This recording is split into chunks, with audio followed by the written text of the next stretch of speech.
सबक को ध्यान से सुने ताकि आपकी तमाम गलतियाँ दूर हो जाएं। वमा अज़ुन्नु अस्साअता वमा अज़ुन्नु अस्साअता वमा। यहाँ पर आप मद देखें, इसको हम खींच के पढ़ेंगे। ये मद मुनफसिल है, आप इसको वमा नहीं, आप इसको पढ़ेंगे वमा वमा वमा अज़ुन्नु अस्साअता।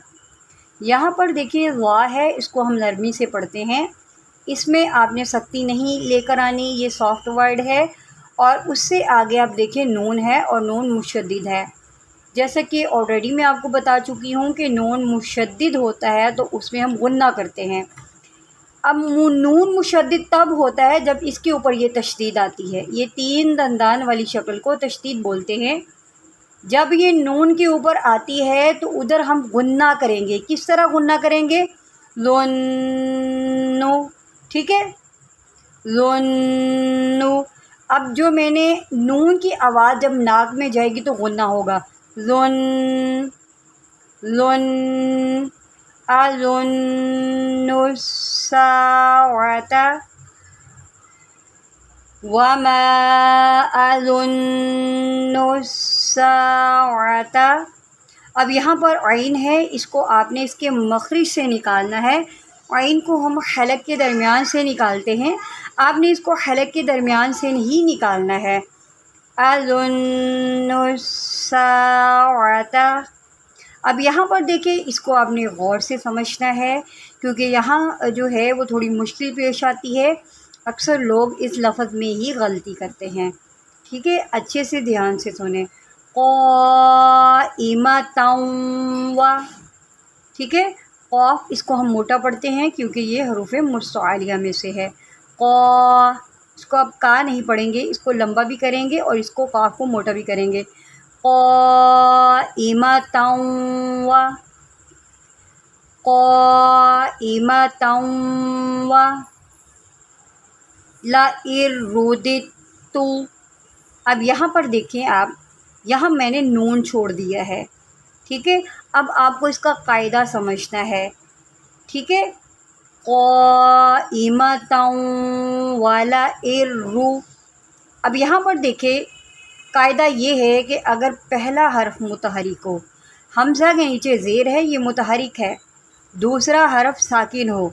अब यहाँ पर नून दूसरा हर्फ है और उसके ऊपर जो है ये जज़्म है। जिस हर्फ के ऊपर ये जज़्म आ जाए वो साकिन बन जाता है। और तीसरा हर्फ मुशद्दिद है। जब तीन हर्फ आ जाएं, पहला हर्फ मुतहरिक, दूसरा साकिन, तीसरा मुशद्दिद, तो हम क्या करते हैं, अक्सर में मुतहरिक को मुशद्दिद के साथ मिलाते हैं। कैसे पढ़ेंगे? क़ाइमतन व लइर्रु। इर्रु, मैंने नून छोड़ दिया, हमज़ा को रा के साथ मिलाया है। लइर्रु लइर्रु।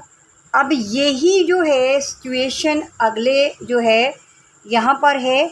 अब यहाँ पर भी देखिए, पहला हरफ मुतहरिक, दूसरा साकिन, तीसरा मुशद्दिद, ठीक है। मुशद्दिद हरफ क्या होता है?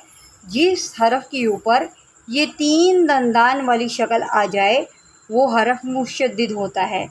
ता एक मुशद्दिद हरफ है, ठीक है। कैसे पढ़ेंगे? लइर्रुदित्तु। अब यहाँ पर दाल जो है इसके नीचे ज़ेर है, हमने दाल को ता के साथ मिलाना है। लइर्रुदित्तु, ठीक है। क़ाइमतन व लइर्रुदित्तु इला रब्बी लअजिदन्ना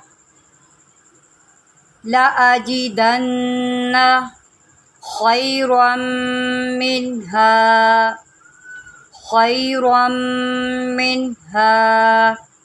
जैसे कि हमने यहाँ पर सीखा था कि जब नून मुशद्दिद होता है तो गुन्ना करते हैं।